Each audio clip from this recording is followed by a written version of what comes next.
So, hello. Hi, Hi! guys. Hi, Hello. Lai. Hi, Venus. Hi So, Gab, hi Miss Lalay, magandang gabi. Magandang hello. gabi sa ating lahat. Yeah. So, Yes. again, we're here now for our monthly Kwentuhan time. We're very happy we launched our simple podcast last month, no, January, and last month's topic was about New Year, new goals, new hacks. Lai, kamusta ka? No, Okay February na. naman. February, Yeah. malamig kasi nasa Tagaytay ako ngayon. Kami mainit dahil nasa Pasig. Mainit kami ngayon. And February, ang bilis, no? Dadaan lang. And syempre, February is love month. Valentine, syempre. Alam ko yung isa dyan na talagang mainit na mainit ang Valentine. Syempre. Sino si Miss Lalay? Wow! Biglang ako. Ako pala, hindi ko alam. So again, no, syempre, since it's February, love month, naisip natin na mapagkwentuhan ngayong for this episode is healthy habits for the heart. Both figuratively and literally. Literally. Siyempre, andyan ang heart health, di ba? Talagang yung tunay na kalusugan ng ating puso. No? At syempre, ganun din, no? Yung love. Which brings us, of course, to our special guest for today. No other than my very beautiful colleague, kasama ko sa barangay, and also an advocate, no, a wellness advocate. Marami akong natututunan dyan, no, pagdating sa kalusugan as well. So again, without further ado, let's welcome Kagawad Venus Laput. Hi Gab, magandang gabi. Nakakatakot, nakaka-nervous naman yung introduction. Hindi, sinabi ko naman, advocate, hindi naman expert. No? So, kabahan pa ako sinabi kong expert ka. O nga, hindi dun eh. Yung maganda dun, nakakatakot. Hi Miss Pero Lala. again, Hello! Magandang gabi. Kalma lang tayo. No? So, syempre, no, Venus, thank you for accommodating our invite. And sabi ko nga, nung iniisip namin sino rin ang pwedeng i-guest, no, pagdating sa love month or love tips, isa ka sa mga naisip talaga namin. No? At bakit? Kasi syempre, no, how long ka na ba married? Venus, happily married? Okay. Happily married. Tanungin natin muna si Papa Bre kung happily married. 21 years na. 21 years. Yes. Turning 21 actually on February 27. Oh, sakto pala. Saktong-sakto. Oo. So, talaga nga naman, no? Ano sekreto, Venus? Sige nga, 21 Tips naman years. dyan, tips. Oo, tips. To keep it together, no? Nakakatawa. Oo. Parang minsan nga iniisip ko, ang bilis naman. Parang 21 na pala yun. Parang kahapon lang yun, di ba? Yeah, tsaka yung 21, matanda pa sa anak ko yun. So, talagang mahabang panahon. Any tips for our listeners, our viewers? Yes, to answer that, no, ay magandang gabi rin sa ating mga listeners or mga viewers natin dito sa ating kwentuhan time. No? That's really nice. And I really appreciate what you're doing here as your podcast and all. I actually watched the first one and that one was really very informative. Very, very nice. So very encouraging na for other people also to create their own, parang mga New Year's resolution. Kasi parang New Year's resolution na pag-usapan niya doon eh. But talking about ang bilis ng panahon, February na, tapos love month na agad.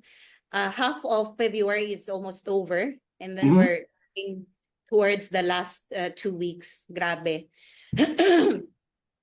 Love is in the air. I could feel that. 21 years.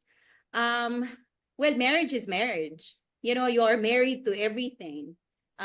Negative and positive and all the weaknesses and the strength together. So, yun yung pinaka-importante doon na you just have to really keep rolling with the punches. So, it's all bed of roses, but I could say that in marriage talaga, it should not just be the two of you. It really has to be God-centered. Kasi Correct. if a marriage is not God-centered, sabi nga, di ba, God is love.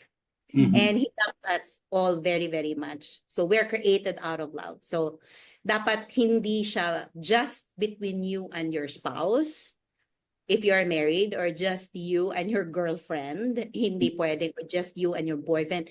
It has to be God-centered para mapagtibay. I cannot imagine myself going through the 21 years without really God in the midst of everything. Otherwise, mahirap. Diba? Ayun. Imagine, no? 21 years, no? And alam ko naman si Papa Bray, talagang yan, kaibigan ko yun eh. Talagang, Oo nga ano eh. yan, natatakot ako doon sa oo nga eh, no? Pero, yeah, alam ko naman na talagang very, Faithful yun, faithful. Loyal.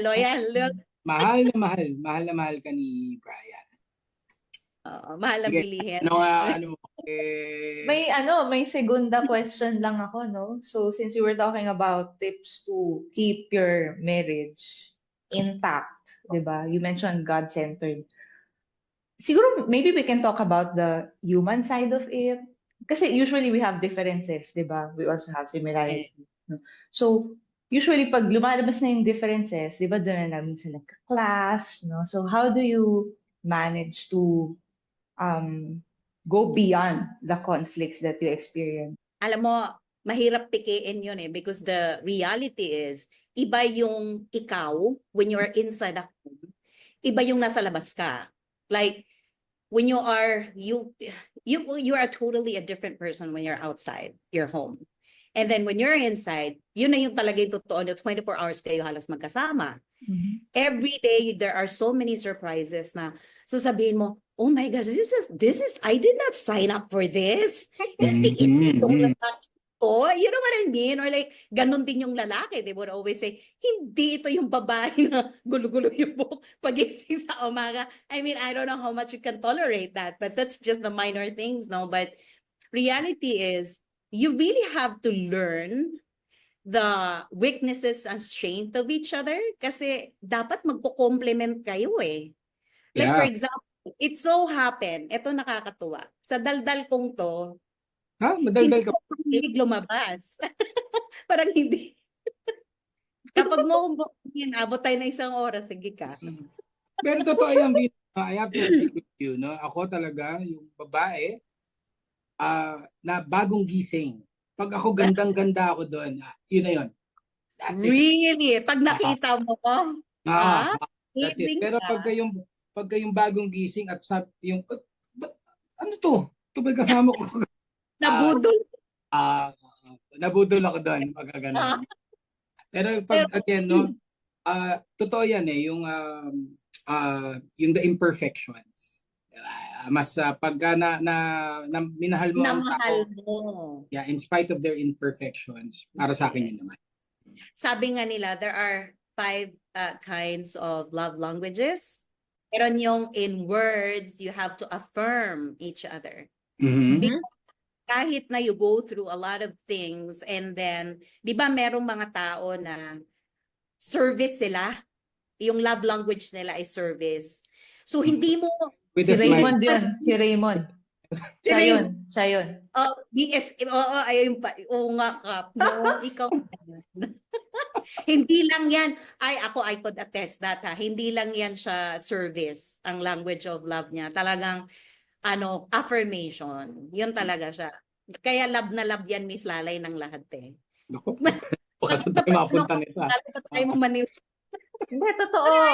Kaya ako napapagano'n kasi totoo yun. Ituloy mo na yung 5, Venus. Tuloy mo na yung 5. Ito, may kodigo nga ako. Alam mo naman ako makalimutin. Ayan, receiving gifts, quality time, acts of service, physical touch.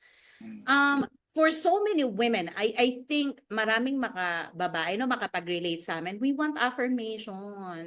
Ito namin yung maririnig namin, ang ganda-ganda mo, mahal. Di ba? Oo. Yung mga ganyan, you look so good today. Thank you for the food, ganyan, pagka ang sarap ng niluto mo, yung mga ganong words, nako, kahit ilang chocolate at flowers ang ibigay mo sa amin, wala yun. Wala yun, oo, oo. Ang minsan lang pag sinasabi ko yun na parang ang ganda-ganda mo, mahal, parang ayaw maniwala sa akin. Well, I think baka ikaw na yung problem. Ako na may problema. Di ba? Ikaw- Bakit ayaw maniwala? Dapat may sincerity yun, ah. Ikaw Yes, talaga, eh. pagkasabi, iba ang kislap ng mata, ganon. Hindi, Or minsan baka kasi, kasi diba, default mo yung sinasabi for all. or hindi. Yun. Or Diba? baka kasi, siyempre kaya akala siguro naglolo ko. Dahil yung minsan, anong ganda-ganda ko, bagong gising nga, wala akong makeup. Pero siyempre, sasabi ka gano'n, talagang, hindi, ganda mo eh. Sa patingin ko. Ikaw ka, may tanong ako sa'yo. Paano mo nahahandle lahat sila? Eh, mukha ka namang hindi stressed. Saan? Hiyang ako sa problema. Yan ang aking bagong linya ngayon. Oo. Ganun ba yun? Hiyang ako sa problema.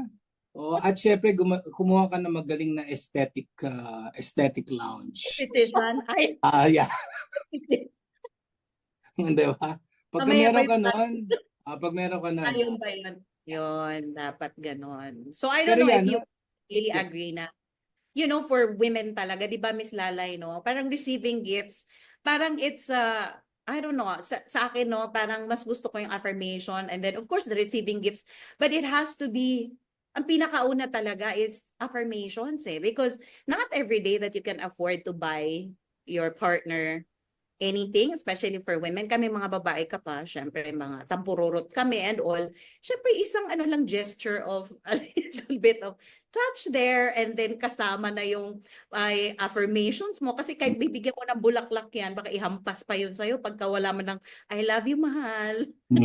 Sabagay, Pwede tama. ibang ganon. I agree with you. Kasi when I took that test on the 5 love languages, I think my first is quality time. And then second, words of affirmation. No, so Yeah. actually when I realized, gets ko na why I'm also a student mentor. Kasi that's what you do in mentoring. No, you affirm the student, no, despite the struggles in academics. And you give them your undivided attention. Attention. Ay, nako, Yeah. yeah. Kaya When you're talaga, dapat undivided attention yung Kap, lalo na pag nagkukwento kami mga babae. Dapat 100% focus yon pag nag-uusap. Di ba, Miss Lalay? Oh, ano ba yung kinakain mo? Cellphone, tapos may ano ka na, iinit ang Hindi, ulo. sobrang focus ko nga sa inyo. Ito, kumakain ako. Ayan, kumakain siya, Sarap na sarap. Siyempre, shoutout ko lang, no? Ang ating sponsor for today. Sponsor Yes, natin Aling for Patrick. episode 2. Yeah, Aling Patrings. Thank you sa inyong signature product. No? Cheese Oh. Pimiento. Yeah. Please like and Yes, follow them on Facebook and Instagram. Okay, Yes, balik yes, tayo yes. sa ating usapan. Sige, Oo. tanong. Yeah, I think it's very And- important na alam natin yung love language. Kasi it's how you give love and how you want to receive love. Diba? Yes. Yeah, and I think yung mga nanonood natin, mga viewers, mga listeners, I think after natin na enumerate, no, yung mga love languages na to, I think most of them will also agree. Mhm. And siguro baka nga ginagawa na nila, hindi lang nila na-realize na yes, these are love languages. Yeah. Yeah. So again, thank you Venus for, kahit ako actually, ngayon ko lang narinig yan. Talaga? Yeah, na meron palang enumerated na love languages and yeah, makes you more conscious now sa iyong pag-show ng love and affection. It's nice that it's labeled. It is. Na alam Yeah. that specific thing, yun pala ang tawag doon. Yeah. And I think those 5 love languages goes for all. Hindi lang sa magjowa, 'di ba? Correct. Even sa kapatid mo, kapamilya mo, sa anak mo. Yeah. Oo. So tama. Mhm. Yeah, I may add. Sabi nga nila, di ba, meron lang 5. Though may iba naman na nagsasabi na it can be many, no, in different details. So ako, if you ask me, coffee is like a love language to me, kaya umiinom ako ngayon. So it's Mhm. like self-care. No, it's one way to love yourself. So you were saying Galing. something, Raymond. na Galing na natahi mo 'yan, no? Which Or, syempre brings us, no? Self-care brings us of course to overall wellness, no? Yung love for Yes. ourselves, which brings us of course do sa healthy heart naman, di ba? Yung habits of the heart para sa puso natin na literally, no? Yung talagang sa kalusugan natin. So Venus, no? I mean, how young are you? 41, di ba? I So, love di ba? ayun. Kita nyo naman, no? batang-bata. Maganda ang kutis, di ba? Ang pangangatawan, di ba? Wag lang tatamaan talaga kami ng arthritis, pero 'di ba? Talagang Ayun lang. smooth na smooth, no? But then again, no, Vince, can you please share with us also, 'di ba? And also to our listeners and viewers, your take, no, on having a healthy heart or overall wellness. Overall wellness, okay. Tubong probinsya kasi ako eh. So pag tubong probinsya ka, you would really notice, no, the people in the provinces. Yung father ko really lived a very healthy life. So mapapansin mo, o tapos yung mga kinakain and all. So at age of almost 53, I'm turning 53 this year. Talaga? I would say that Parang 52 lang. 2.5. Kala ko before. Oh, Sige na, tuloy mo. golden girl. Oo, wala na, way past the golden ano. So anyways, Pushing mid-50s ka na pala. oh, pa-mid na ito. Going senior na ito, diba? But it's always, I would say that health is really a choice. It's a conscious choice that you really have to do for yourself physically. There are, healthy habits that you really have to commit yourself doing. Hindi kasi po pwede na parang wishful thinking lang, gagawin ko yan, mag-exercise ako. Number one, before I would say that I'm more flexible now and stronger than, when I was a lot younger because I can do yoga now. Wow. Mas stretchy na ako ngayon kaysa before. And I could say that, parang, aging is also a choice. Kung gusto mong mag-age rapidly, then you engage in very unhealthy habits. But if you plan to really sustain your youth and do something. Number one, choice of foods. Di ba pinag-uusapan natin? Miss Lalay, di ba mahilig ka sa kape? Even on coffee, nako, ang pinipili ko organic na mga kung ano-anong mabibili natin na alam mong is really very healthy and anti-inflammatory sa katawan. Yes. What are those? I'm sorry to say but lahat ng mga sweets, mga sweet tooth natin ngayon, lalo na Valentine's, marami nakaka-receive ng chocolates. I'm really sorry. That's really bad for your health. No? And then too much carbohydrates, I would say also na it's also very, yung mga only rice, sana makinig din yung mga ibang viewers natin, medyo, ililimit din natin ng kaunti. Because, lalo na maraming mga engineered foods ngayon na it's just so easy, you can just go and order them. But then, ang tanong kasi doon, how healthy are those? Diba, minsan? So, I would say na yung iba gustong magtipid, mas maganda ang expenses kung gulay ang bibilhin at kakainin natin. Mas nakakatipid ka doon. Yun yung masasabi ko talaga. And then, of course, being kind with your words. I would say that yung mga harsh statements, the way you speak to, to anyone, your family or anybody, it can have that physical bad effect on your body. Pag nakaka-receive ka ng mga hindi magagandang, and then your thoughts, how you process your thoughts is very, very important. What you think, you are. And kung ano yung puso mo, yun din yung nasasabi mo. So, those things, Cap and Miss Lal, very, very important. Yeah. Totoo naman yan eh. Actually, sabi ko nga may kausap ako a few days ago eh. Sabi ko nga, I've been trying to be living healthy, no? Choice of food, hindi ako lumalabas na masyado, alak. Siguro kung meron akong unhealthy na ginagawa ngayon, it's my work, no? Because of the stress. No, but I'm not complaining. Syempre, happy pa rin ako to provide to be of Healthy na ba? service. Ano? Naging unhealthy na ba? Well, kasi syempre, no, kung tumataas man ang aking BP, yung aking cholesterol, di ba? Of course, age is catching up on me. But then, majority, no, according to my doctors, is really stress-induced. So, ako naman, what I do, if I'm stressed with work, di ba, I take a break. Maalis talaga ako opisina. Lalakad-lakad ako dito lang naman sa paligid natin just to clear my head out. And it works, no? It works, no? Minsan, tatawag ako sa aking mga mahal sa buhay, di ba? O, magtatanong lang ako, anong ginagawa nyo? Di ba? Wala eh. Naiinis ako sa, naiinis ako sa opisina. Parang ganon, di ba? So, yeah, siguro tamang outlet lang. I think it's still better than if you're having a really bad day and then you'll resort, inom ka ng alak. Eh, wala rin, di ba? It's just like you're flushing yourself down the drain, no? Anong tingin niyo dun? No, like, Yeah, I actually believe na yung importance ng diet, no, and having a outlet. No? Kasi I'm not sure, but marami nakapansin na pumayat talaga ako. And they always ask me, anong secret mo? Sabi ko, stress siguro. Joke lang yun. No, so, but I was telling them, prior to being active, nagbawas talaga ako sa kanin. Kaya tama yung tip na huwag tayo masyado mag-only rice. Diba? Yung ganun. And then, yeah, we cut down on our sugar.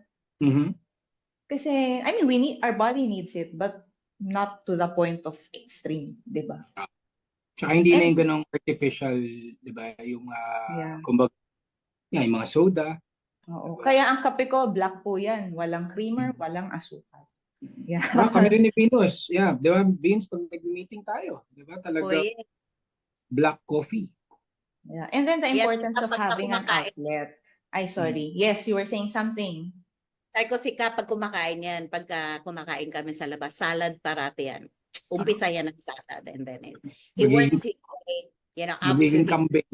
Magiging kambing na nga ako na to. Diba? Pero again, no, ma-share na rin natin, no, sa ating mga viewers, sa ating mga listeners. I think Lalay, alam mo na rin naman to that of course kami rin sa barangay, no, we've been promoting prevention than cure, no.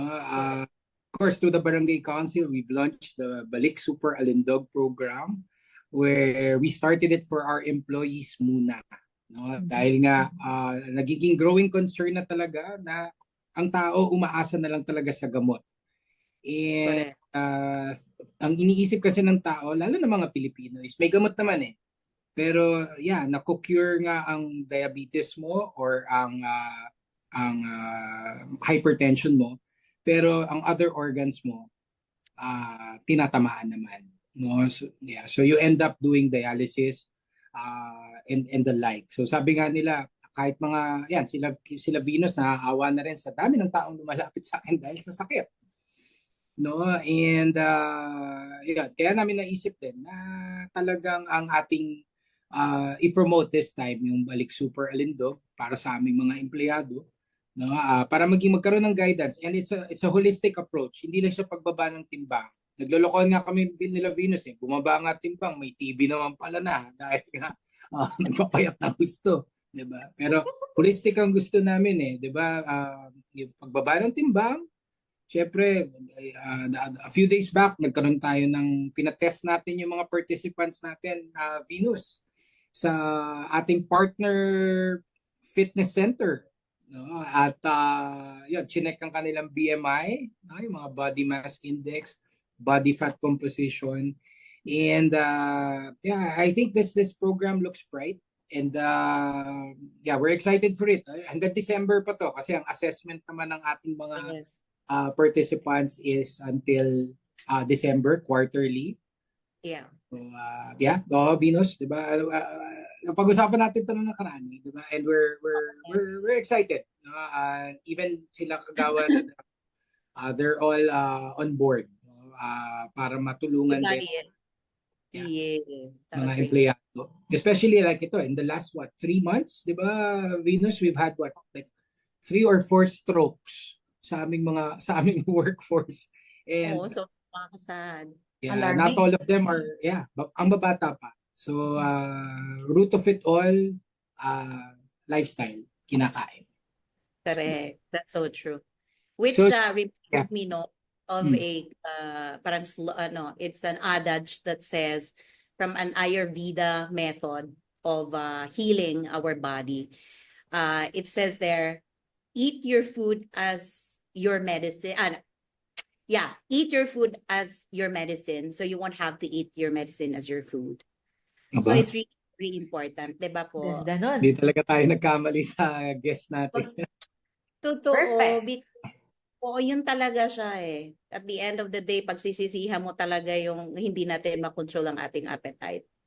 Yeah. Mhm. And ako, I agree with that. Sabi ko nga, minsan pag nagsasabi sa atin, di ba, babata nyo pa, bakit ganyan kayo kaagad, yung pinipigilan nyo sarili nyo. Diba? Pero wala, nasa huli pagsisisi.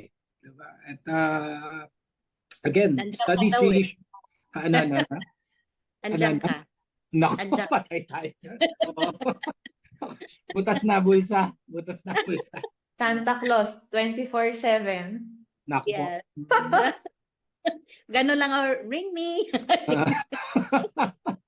So anyway, any takeaways? Siguro, let's give it to Venus, no, Lai, for Yeah, sure. parting words, no, sa ating mga listeners and viewers. Yeah. I just would like to share, no, itong, okay lang po ba? Mag-share lang ako ng verse. Oo naman, no? Yours. Oo. Proverbs 17:22. It says, a joyful heart is good medicine, but a crushed spirit dries up the bones. So when you have, it's very important also na we really have to recognize no na our body is the temple of the Lord. So if we want to have that connection with the Holy Spirit, parang yun kasi yung direct guidance natin na you have to maintain that joyful heart. So to be able to keep that, let's keep our body clean. Kasi ang hirap eh. Pag iniisip ko nga today is my youngest days of my entire life. Wala nang bukas, matanda na tayo if we wake up tomorrow. Correct. That's another So ibig sabihin we could never bring back time. So how are we able to really keep ourselves as healthy as we are today? It's really a commitment to really keep that joyful heart. Because if you have a joyful heart, you have a joyful spirit, you have a joyful mind, and you become sharper, you understand what your body needs and you just address it. So sa atin lahat ng mga viewers natin, no, let's do that and eat our food as medicine so we won't have to eat our medicine as foods. Yeah, it would be for tonight. Wala na ako masabi. Uwian na po. May nanalo na. May nanalo na. Mic drop. Di ba yung mga ganun? Ito na yun. So again, no? Hindi isang oras, ha? Oo, yeah. Oo, hindi pa natin kaya isang oras. So, unang-una, syempre, ayaw natin masuya ang ating mga listeners and viewers. And sabi nga nila, no, at least short but sweet ang ating mga nagiging kwentuhan. Yun naman ang goal natin. At lagi ko sinasabi, no, ito kahit parang naglalaro lang tayo, parang it's an informal podcast, but then end of the day, diba, public service pa rin to. And gusto pa rin natin na yung ating mga listeners and viewers ay may matutunan din sa ating mga episodes. So siguro, meron pa ba tayong sasabihin? Anything to share? Ikaw, wala ka bang takeaway? Nasabi na ni Venus no? But then again, no? Ako, sabi ko nga, I've always been a firm believer again, no, na of prevention is better than cure. No, it's so ironic. No? Lumaki ako, tumanda ako na puro bawal ang kinakain, mahilig ako sa baboy. Umiinom ako regularly. Pero alam ni Venus yan dahil kasama ko pa ang kanyang asawa. So, di ba? Nakikipagsunog baga kami. But then, hindi ko akalain na darating din sa punto na maaga dumating sa akin yung realization. Kahit wala pa akong sakit, hindi ko na inantay na magkaroon ako ng sakit para gumawa rin ako ng mga healthier decisions sa aking buhay. Dahil gusto ko pa makasama ang aking mga mahal sa buhay ng mas matagal. Diba? Gusto ko pa makita matapos ang aking anak. Diba? And if possible, kung magkakaapo pa ako, maabutan ko rin ang aking apo. Amen. Ang saya. Yeah, no, that's so since pinag-uusapan na rin natin yung physical health, maybe my takeaway is more on the love, 'di ba? No? So if we know how to love ourselves, I think it's also important that we allow others to love us. Mhm. 'Di ba? No, yung hindi lang yung self-love. Kasi we live, no, in this world, 'di ba? We in a family, no, among our friends. So para mapanatili natin yung kalusugan rin ng ating puso, 'di ba? I-allow natin silang mahalin tayo, no, in different ways. Okay? Agree ako. Agree ako dyan. So, again, maraming salamat, Venus. Sana nag-enjoy ka. Oo. At, Salamat, Miss Lalay, for this opportunity. Talaga, I enjoyed it so much. Thank you. No, it's a at pleasure. Happy Hearts Day to everybody. Happy Hearts Day. At syempre, sana matulungan mo rin kami later on, Venus, no? Sa mga resource people na pwede naming makakwentuhan. Of course. Hanap kami dyan. So, there you have it, guys. Maraming salamat, Lalay. Kagawad, Venus, thank you very much. At sa ating mga viewers and listeners, maraming salamat. And we'll see you again next month para isa na namang episode ng Kwentuhan Time. So, bye-bye. And mag-ingat po Happy tayo. B-Day! Happy Happy Hearts Day, B-Day, everyone. Thank you. Thank you.